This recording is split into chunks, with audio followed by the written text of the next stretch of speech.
શુક્રનું રોહિણી નક્ષત્રમાં ગોચર 4 દિવસ પછી ધનદાતા શુક્ર 3 રાશિઓ પર કૃપા વરસાવશે અને દરેક કાર્યમાં મળશે સફળતા। 3 રાશિવાળાને રહેશે ટેન્શન।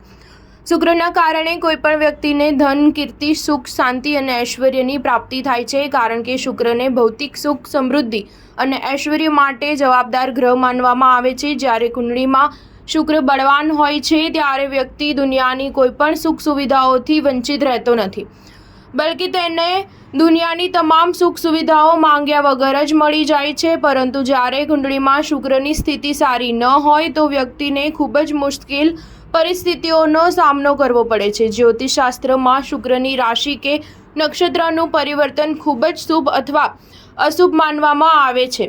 તમને જણાવી દઈએ કે 4 દિવસ પછી એટલે કે સોમવાર 27 મે 2024ના રોજ શુક્ર બપોરે 12:04 વાગ્યે રોહિણી નક્ષત્રમાં પ્રવેશ કરશે। શુક્રનો રોહિણી નક્ષત્રમાં પ્રવેશ થતાની સાથે જ શુક્ર કેટલીક રાશિઓને નુકસાન પહોંચાડી શકે છે, તો બીજી તરફ શુક્રનું નક્ષત્ર પરિવર્તન કેટલીક રાશિઓ માટે ફાયદાકારક સાબિત થઈ શકે છે।